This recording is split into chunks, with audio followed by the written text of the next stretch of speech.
Ada tuh di Banjarmasin tuh, tak saya sebut namanya, Habib Mustafa ini. Kalau ada orang yang melawan Habib, membenci Habib, itu harus ditangkap, dikarungi, lempar katanya ke laut. Goblok itu. Dia yang harus dilempar ke laut tuh. Dia, saya dengerin pakai, kan dia bahasa Banjar, ulun-ulun gitu, tak dengerin loh. Orang ini kok pekok ya. Orang dia ceramahnya aja jualan kok, jamaahnya di depan dimintai terus. Masya Allah.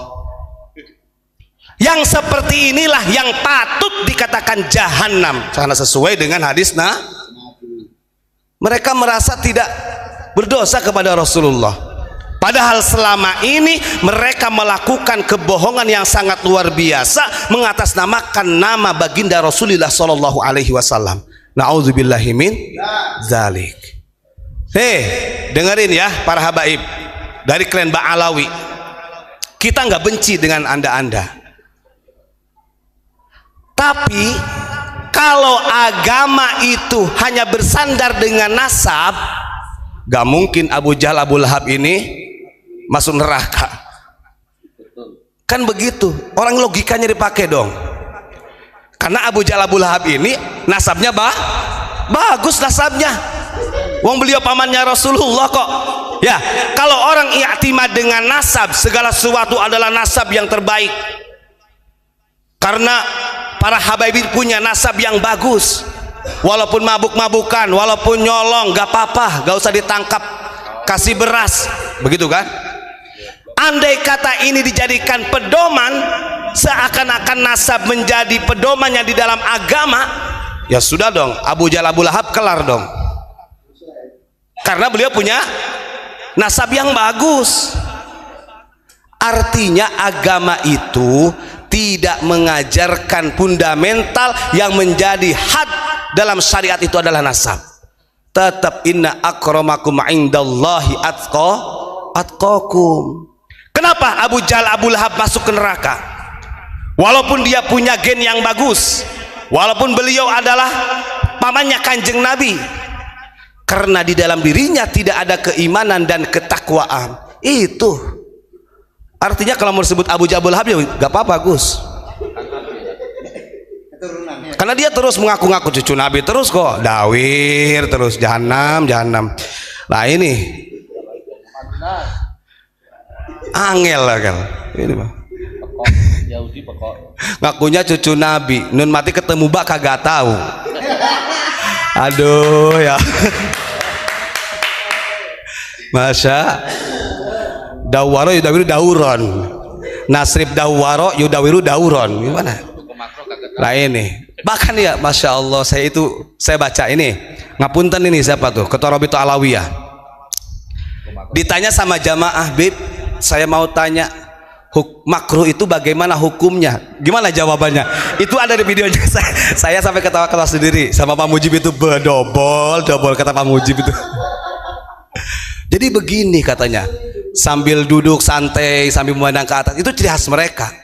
Jadi matanya sambil itu seakan-akan sambil melihat Rasulullah lah, mungkin ya, nggak tahu ya. Gapunten ini. Kata dia begini, jadi makruh itu kalau ditinggalkan gitu, enggak. Kalau ditinggalkan dapat pahala, kemudian kalau dilakukan dapat dosa. Aduh, ini kan saya itu, ini kan mabadiul fikih ya, anak-anak sifir juga tahu ya.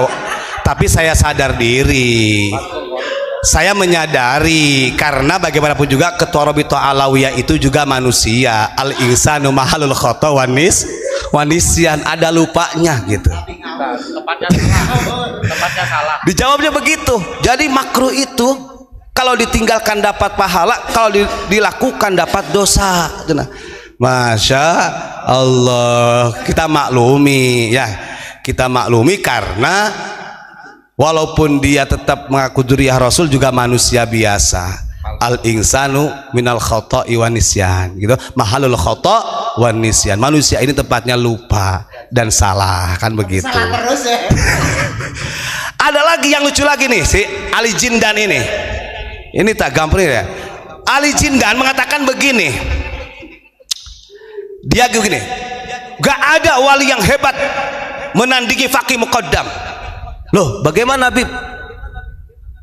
Jangankan Faqih Muqaddam, pembantunya namanya itu Said siapalah gitu. Dan pembantunya itu bukan Ahlul Bait katanya, bukan Habib. Karena dia khidmat di tempatnya Faqih Muqaddam, akhirnya setelah meninggal katanya, kata dia, ini tahu cerita dari mana?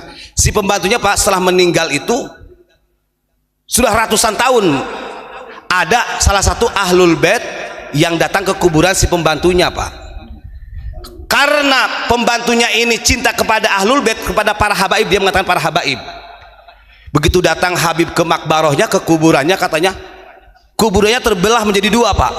Dan keluar tuh si Said itu, si Said khodimnya Faqih Muqaddam, keluar katanya, datang mendatangi Habib, salaman sungkem sama cucu Nabi. Udah gitu kembali lagi ke kuburan, ditutup lagi, merapat lagi kuburannya. Masya Allah, double jahanam.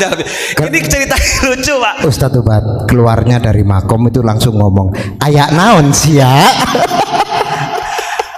Arti doktrin ini ya Masya Allah ya, jangan seperti itulah. Kalau saya tunjukkan dengan akhlak lah.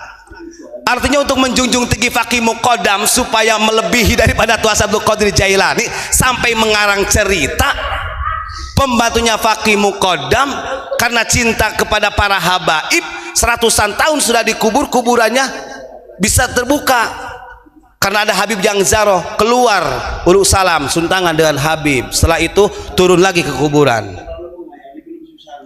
Oh iya bener, sendal bolong. Ini aduh kata saya itu, ini imajinasinya, ini fiksi namanya, imajinasi tentang sundel bolong. Artinya umat jangan dibodohin kayak gitu ya.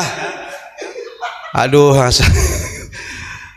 ingat, kalau seperti itu lagi-lagi mereka mengatakan kami adalah para habaib yang mempunyai darah Rasulullah sebagai Ahlul Bait. Ingat kata Nabi, man kadzaba alayya falyatabawwa maq'adahu finnar. Karena mereka sudah melakukan kebohongan atas namaku, kata Nabi, atas nama Nabi Muhammad SAW, falyatabawwa maq'adahu finnar, maka tempat yang pas bagi mereka adalah jahanam. Itu hadis Nabi ya. Masya Allah.